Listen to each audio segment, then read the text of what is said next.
Hello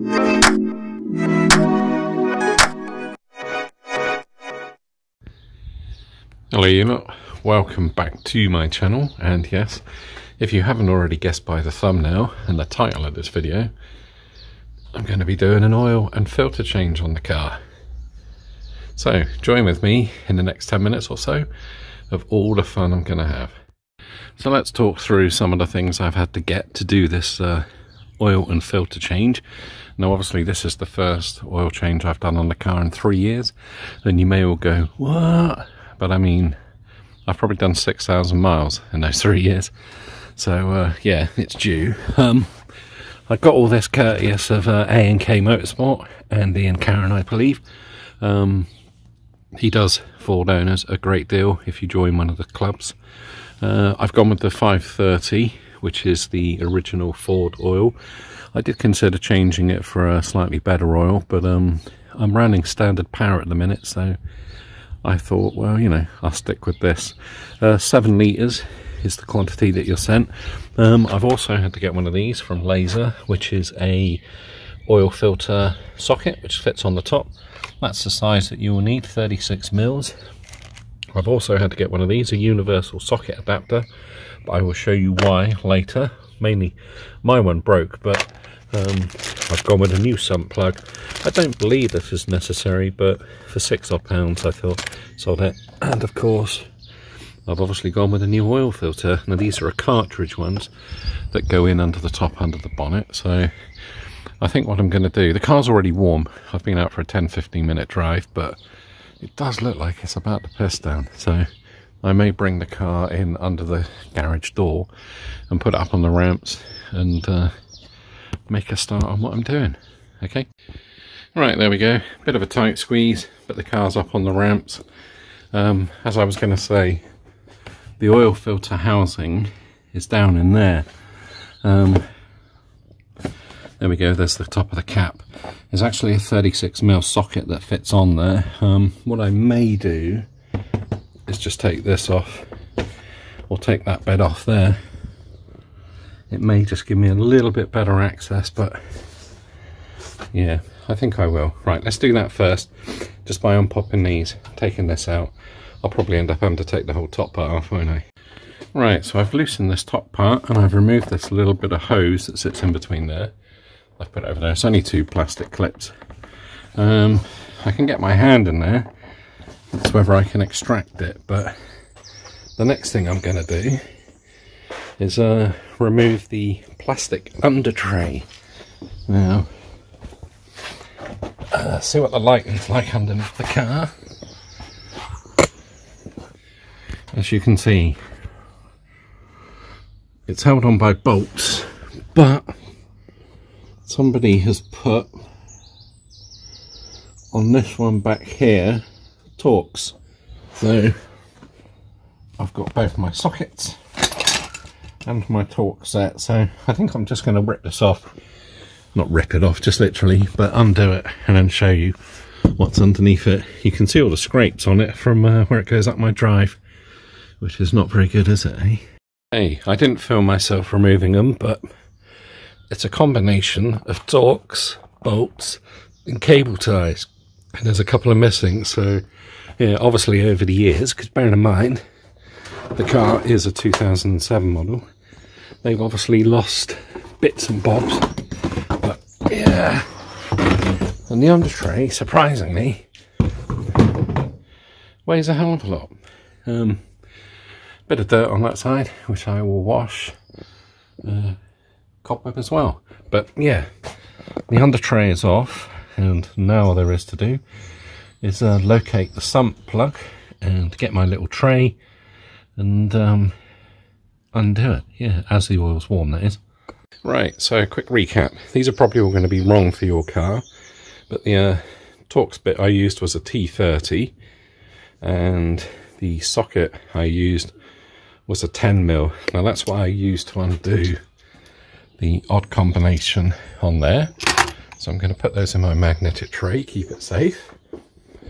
And this is my new sump plug. So I've gone and got what I thought was right, a 17mm socket, which is what you use to undo that. So I'm now going to find my oil bowl. Pinch this from the kitchen. Yeah, I know, naughty, naughty. But I'm going to get back under the car, undo the sump plug, and as it's on the back and the car's slightly tilted back, hopefully the oil will come out, but if not, I'll raise the back of the car up and just level it and do it that way. Here we go, lovely and warm under here. The sump plug is located there. Bit grainy, I know, it's a bit dark. As I said, it's clouding over, so I'm trying to beat the rain, but as I said before, if I hold the camera in the right place, it's a 17mm, so I'll see if I can do it with the socket, and then obviously once I do that, I'll drain the oil out into there. I've already got some, well, it's not fluid actually, that's garden waste, so a little bit smelly under here.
Well, that's still dripping away a little bit, but yeah, not very much. I managed to get, well, I don't know how much is in there actually, but I'm going to give it a look at when I bring it back out. But in the meantime, yes, I'll just move my kneeling mat because I'm an old man with a bad back. Yeah, I'm just going to have a go about taking that off myself. So let's go and get my 36mm socket set up and get ready. Right, so this is the setup I've got. I've got my ratchet, my extension bar with my universal socket, and this is obviously the 36mm one that fits on the top of the filter, the oil filter I should say, or the housing. Yeah, and the reasons I've had to wait a day or two to get the universal socket is because one, I thought I had one, but both apparently be broke. One I'd lent to somebody, and the other one I got was actually attached to the top of one of these, so I couldn't get the angle on the filter. But this, which is tighter than the sump plug, again, apologies for the poor lighting, looks like it's going to rain. Right, now that should be able to be undone by the hand. Let's have a look, see. And again, it would be nice if you could see what I was doing, but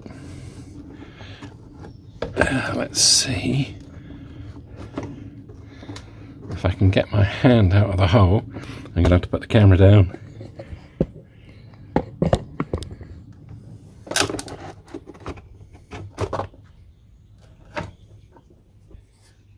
Right, here we go. There's the oil filter housing. That's the original O-ring, and that's the oil filter. Yeah, like I say, I've probably done 6,000 miles in the car since I've owned it, so it's probably long overdue. I've got a new one in a box, so, and hopefully a new ring. Yeah, there is a ring in there because I checked it, which all good people should do before they take it out. Tiny bit still dribbling out, and I think it's had a little bit of a surge because I've removed this, which I'm not too sure. It's not vacuumed, is it? So, but again, that's all looking really clean in there. Yeah, so let's pull this off. I'll go and put some gloves on for that one though.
Right, so as you would have seen, the oil filter housing, I give a quick wipe, clipped it into the filter, and then it clicks in, and this doesn't fall out.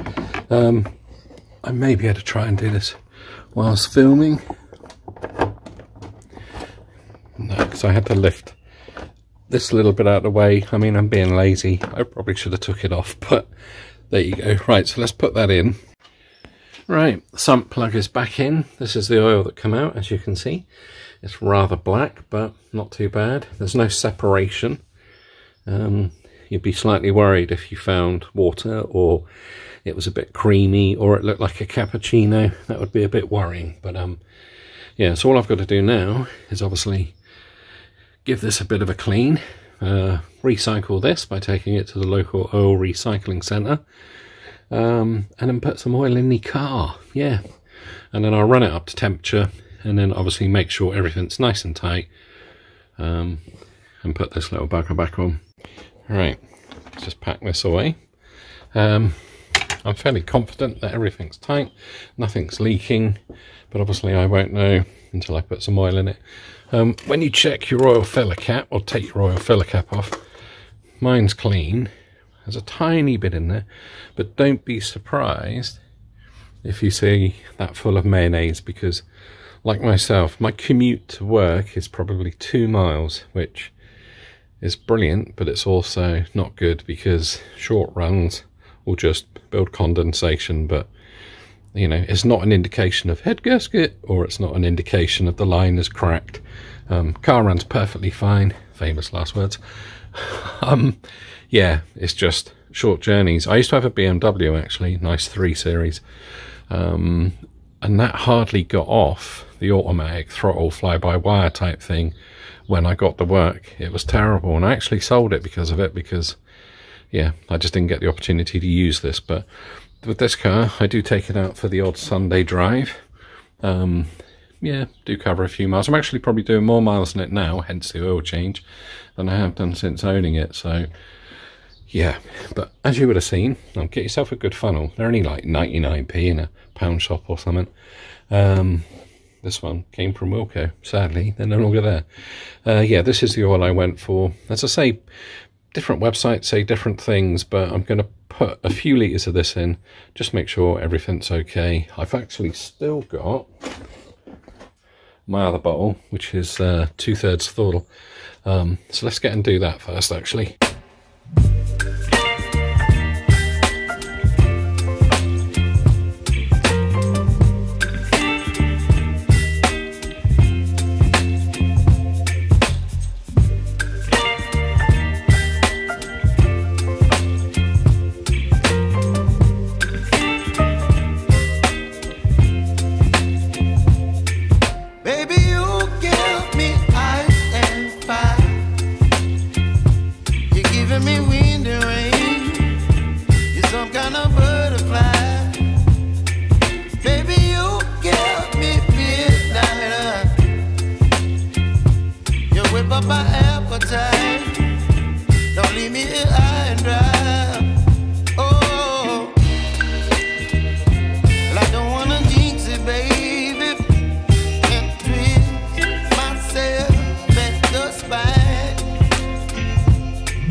There we go, just running it with a few litres in, well, 4 or 5 litres in. I just want to make sure everything's alright down there, which all looks good.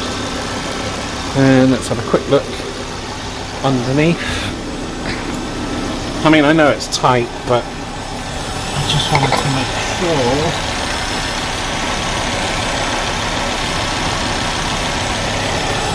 Yeah. So everything's good. I'll let this run up to temperature a little bit. I'll check the dipstick again, but obviously I've only put about 4.5 litres in. Yeah. So let's see how it goes, and then obviously I've still got this to do, put that back on, with cable ties and some bolts and some Torx bits.